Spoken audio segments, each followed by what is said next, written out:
And she writes, "Dear Nora, I'm sorry I haven't written earlier, but we have quarrelled so continuously and really bitterly since the wedding that I thought I'd just write one letter to everyone once the murder or separation was accomplished."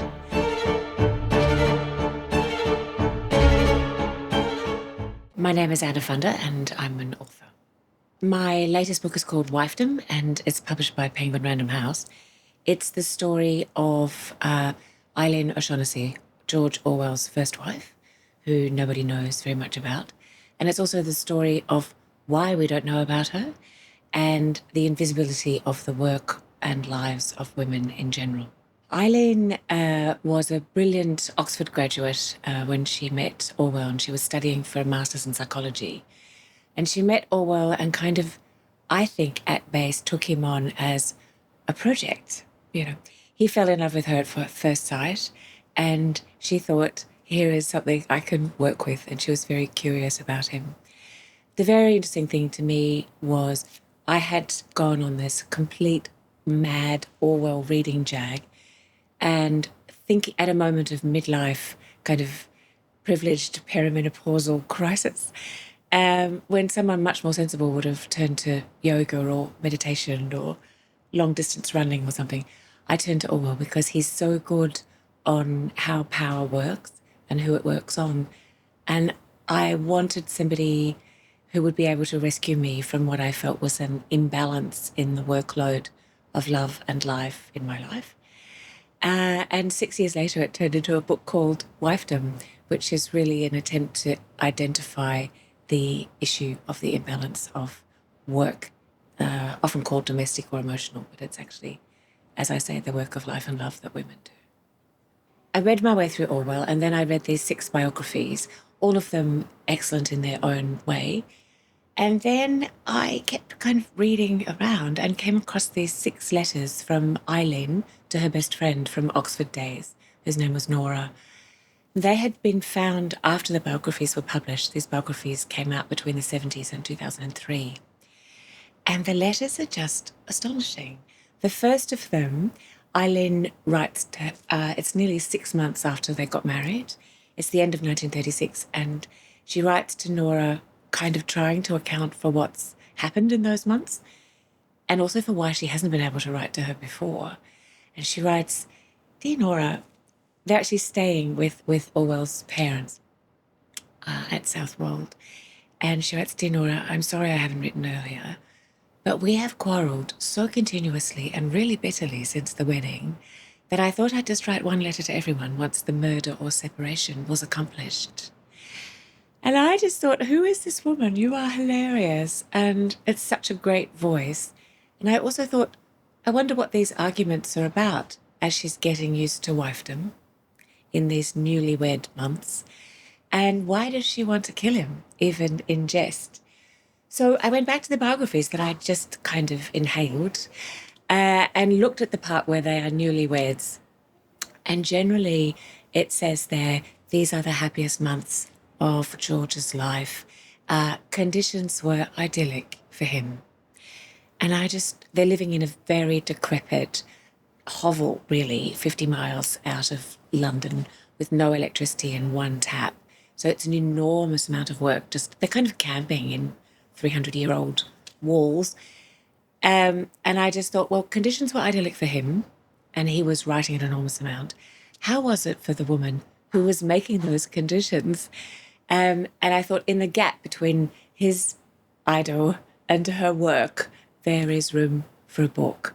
And so 6 years later, I emerged kind of blinking into the light with Wifedom. You're asking me if Eileen knew what she was letting herself in for by marrying Orwell. You know, in that same first wonderful letter from Eileen to Nora, she writes that the family on the whole are rather fun, as if she hadn't expected it. The mother, Ida, took me aside on the wedding day and said I'd be a brave girl if I knew what I was letting myself in for. And the sister, Avril, who actually was rather dour, said, well, of course she doesn't know what she's letting herself in for or she wouldn't be here. So that's the wedding day. And Eileen writes to Nora, I think what they haven't understood is that I'm very like George in temperament, which, she writes, is an asset once one has accepted the fact. So Eileen was enormously insightful about people. Everyone loved her. She took a long time to respond when you were talking to her. And people who first met her thought, one of her friends, Lettuce Cooper, the novelist, thought maybe she's affected in some way. But then Lettuce came to understand that what was actually going on is that she was such a good listener, such an acute listener. She listened to things that someone would say and then understood them very quickly from that person's point of view. I think that kind of intense listening is such a gift, and it made people feel seen and understood. So people really loved her. It also made a very good friend of hers say that she took everybody as a character in her life and would tell stories, including about George and herself, about everyone in her life as if they were characters in a novel. So she could both understand you from your point of view and then see that in a story. So she saw things in terms of story. So whether she knew what she was quite getting herself into with George, I don't know. You know, when they got married, they had no plans to go to the Spanish Civil War that anyone knows of. So that happened, nor to Morocco, George was very pessimistic about the prospects for war, but I don't think anybody really anticipated what it would be like living in London in the Blitz. So those things she didn't anticipate. I think she was looking forward to somehow writing with him or through him in some way, or living some kind of writing life. I don't think she anticipated quite the poverty, nor that she would have to work to support them in the Ministry of Censorship, you know, in the Department of Censorship, in the Ministry of Information, and those sorts of things. So I think I think no one really knows exactly what they're getting into when they get married, really. And she was up for it. She was up for an adventure of the intellect, and she got both an adventure of the intellect and a kind of much more, I don't know, the world provided adventures large and small, I suppose, and great and horrific for her. You read Homage to Catalonia, and it's the story of Orwell in the trenches of Catalonia in 36 to 37, bored out of his mind, literally trying to raise his head above the parapet and find a bullet to hit him. He was so bored and uncomfortable, and he has, lice travelling down his inseam and, as he says, crawling all over his testicles. And it's a visceral, funny, lovely account of a mad, doomed effort to fight Franco's fascists in Spain. But you read that book and you have no idea that Eileen was there, and you have no idea that she was there working in the headquarters of the political party, the Independent Labour Party, which was affiliated with the POUM, that he was fighting for. So he's off in the trenches and it's impossible to get a full picture of the politics of the time from a hole in the ground. Whereas she's at the epicenter and of sort of activists, spies, Stalinists, writers. She's living at the Hotel Continental and working in HQ for an American economist called Charles Orr, who was writing the propaganda of this little party. So essentially, she was also working to supply the men with what they needed and to get their mail to and from the trenches, and the information from the trenches, so that they were turning it into the, not exactly stories of great victories on the front, of which there were very few, but she was absolutely at the epicenter of what was going on. In order to find her, it was difficult, but Charles Orr, who she worked with, left a very lovely account of her. And he said, compared to the spies and grifters and chancers and militiamen of many nations who were drifting through this political office, Eileen was a superior person. So that's something that no biographer uses. They tend to say, as one of them says, versions of Eileen wasn't political. She followed her husband to Spain simply to be near him. She lived in a hotel in Barcelona. from where she could procure treats for him to send to the front, like chocolate, cigars, and margarine. When you know what was actually happening and what she was actually doing, which was very political, very dangerous, as Stalin tries to quash the revolution, and very clever, and you know that she ends up saving his manuscript, which she's been typing from scraps of information that he's sending back from the front, on the backs of envelopes or toilet paper or whatever.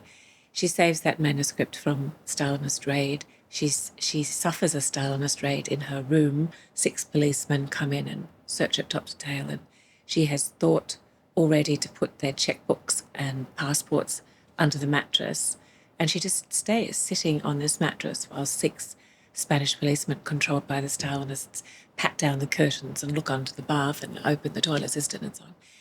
And then she manages, at considerable danger, to get the visas in the passports from the police prefecture, which is where these Spanish policemen were sent from to search her room, at a time when they're arresting her friends and killing lots of people in the streets of Spain.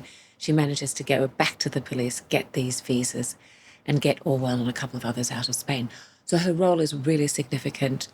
Actually, she visited him at the front. He doesn't write about that. Spent 3 days and they came under fascist fire. He doesn't write about that. So the omission of her is considerable, both because she would have informed the book, told him what was actually going on when he comes back from the front, and that then appears in Homage, and also in not just provisioning him, but and informing him, but actually saving his life in the end. So I had to read all the biographies. I had to go to the sources in the biographies and read them and see what had been left out, and then find other sources like Charles Orr and his wife Lois, who were friends of hers. And then actually go back to the text of Homage to Catalonia and work out how he has managed to tell this story without mentioning her. So that was really an intricate process. I felt like I was reverse engineering something or untangling a cobweb, really. It took me ages. It took me longer to write the Spanish section of this book, which is only really about 80 pages, than Orwell and Eileen were actually in Spain. So I was writing this for months and months and months and months and months, and we'd be going away on holiday and I'd be staying in the room with my family and I'd still be writing, and my husband would open the door and say, "Are you still in Spain?" And I would say, "Yes, I'm still in Spain." But the methods, I can give you an example, if you like, of the methods, how it looks on the page to write a scene of great action and danger at which she is the centre without mentioning her. So when Stalin comes, he sends forces to and spies to quash this left-wing revolution in Spain, after which, as we know, Spain was under fascist control for 40 years. But this is happening in May and June 1937. Eileen is staying at the Hotel Continental, and 100 metres down the street is her office, the headquarters of the ILP. Street fighting breaks out there. There's machine guns and bombs. And Orwell makes the mistake of running away from that down towards the port, where the POUM had another building that they controlled. And he thought he might find a weapon there. They never had enough or barely any weapons. And he, instead of coming back at a moment of kind of apparent calm to see if Eileen is okay, he goes out to dinner with a friend, a male friend, to the male friend's hotel. He gets back from dinner to this POUM building and says, so you read this in Homage, "I tried to make contact with my wife. The telephone exchange had gone down, but the telephones were back up again. I tried to make contact with my wife. I called the hotel. I couldn't reach my wife, but I managed to reach John McNair, who told me that nobody was hurt and everything was okay." So that's what we read. What has actually happened is that he has called their hotel room she's not there. So he calls her office, naturally enough. And he doesn't reach her at the office, but he reaches her boss, John McNair, at the office, who tells him everything is all right, nobody has been hurt. So nobody is her. And this is a way you can write a scene without saying, I managed to reach my boss, my wife's boss, because I called her office. Because he can't say that his wife has an office or a job or a boss. And when he says nobody is hurt, he means she's not hurt. So that was really a tricky process. And I did wonder, I have to say, as she was typing and then retyping back at the cottage at Wallington in the UK, this manuscript, how it felt for her to be typing a manuscript which she has informed and saved and written extensive emendations on, as she put it. And she's effectively typing herself out of this story. I felt, at one point, I think really self-effacement is a feminine virtue in patriarchy, but eventually it realizes itself and it looks like a crime. I've approached each of my books really probably wanting to write a regular straight-up novel, really, in my heart. But each time that has not been the right thing to do for the material that I've been looking at. So in Stasiland, I wanted to write a novel. I started working on a novel. It was completely awful. It was about Miriam's story. She's the central character, one of the resistors in that book. And I realized the actual text was execrable in its own right, but it was also because it just wasn't appropriate at that time in the late 90s for me to be taking the story of someone who was still alive, a story of resistance to that Stasi regime, when those stories were not being told.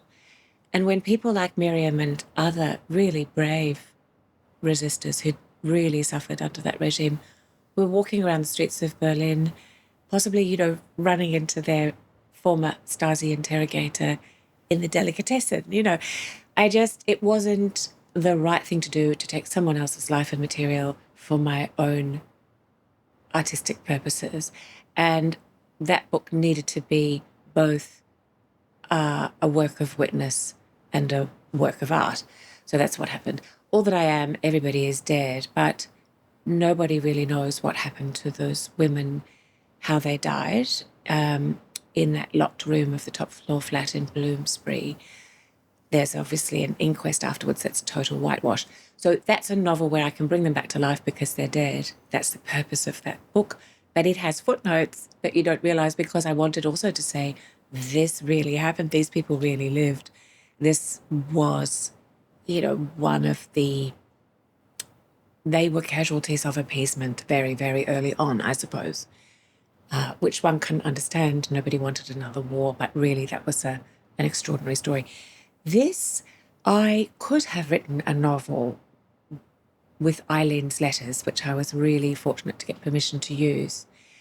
I would have been sitting here talking to you a couple of years ago. It would have been a lot easier, but I was really fascinated by the kind of sly ways, some of them conscious, some of them unconscious, that Orwell has written her out of his story, and that the biographers then have written her out of their story, which is the story of his life as it comes down to us in history. I thought if I write a novel, it won't be able to show both this woman as I perceive and imagine her a lot in her own words with these letters, and how it is that she's been written out of the story. It seemed to me as I went further and further that was a very important thing to do, because we live in a world where there's an enormous gender gap, pay gap everywhere. In this country, in Australia, women earn on average $1 million less than equivalent men over their lifetime. Women everywhere, of every culture and ethnicity in the world, do vastly more of the work of life and love, keeping families and societies going.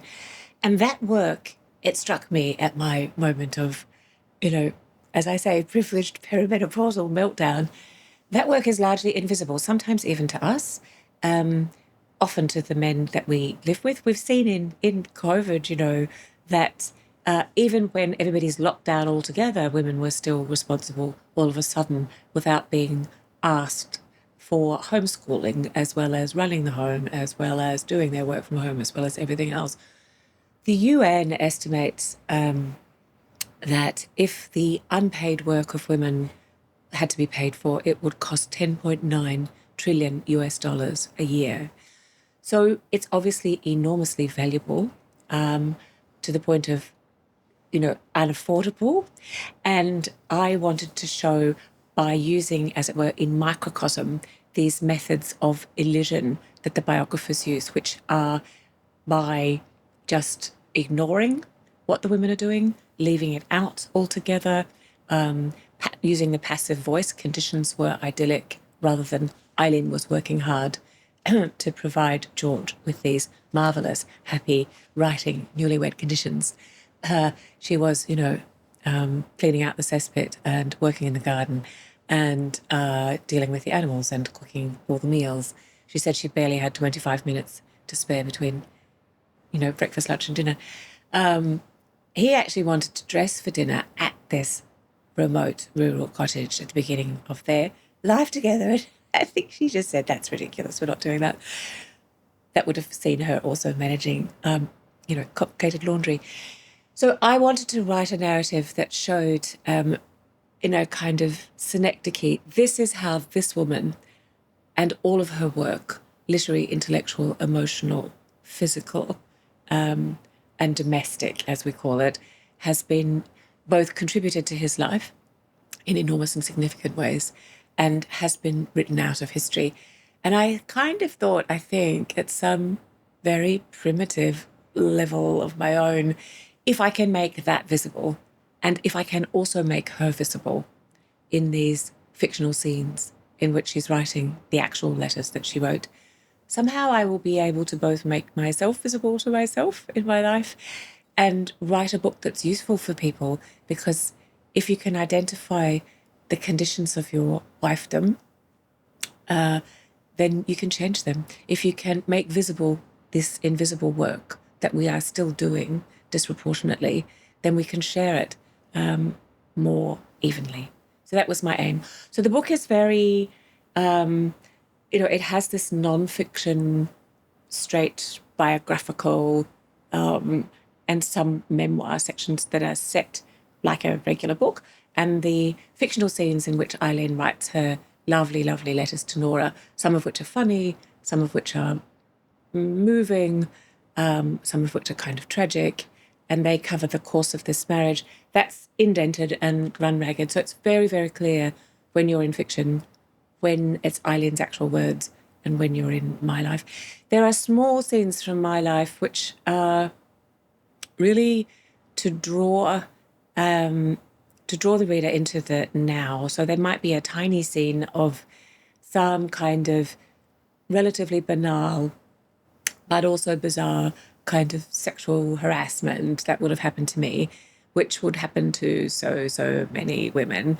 And really those sorts of things are there just to demonstrate that even though I'm looking at a life and a marriage 80 years ago, things in the rearview mirror are closer than they appear. This book took a long time. I used to be very, until very recently, I was so, I guess, thinking about my husband saying, "Are you still in Spain?"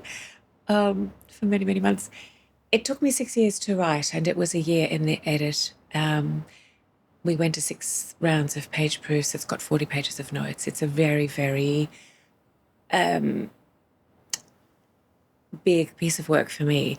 And I feel that I am in a postpartum stage with it.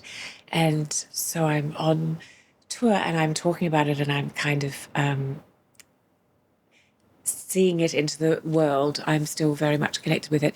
So I'm going to be writing a novel next because, I guess this is what my husband says, this is what you always say, but I'm going to work on a novel, but I don't know exactly what that is. And I think at this point, it's important for me not to know exactly what that is and to maintain a tiny kind of thread of curiosity that I'm following. If I knew exactly what it would be, I would lose interest in it by the time all of this touring is over and I was actually able to sit down to it. So I'm leaving it just glimmering.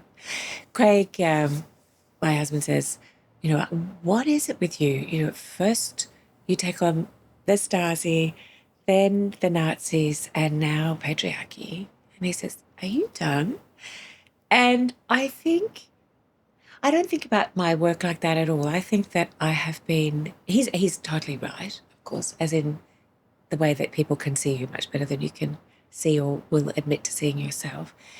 But my interest is really in the resistors always. My interest is always really in the underdog. And I think so in the courage of people to identify the systems that are political systems, or in this case, gender political system that is working on you and how you live with that or resist it, or in my case, write about it. I think I might be done with that, but we shall see.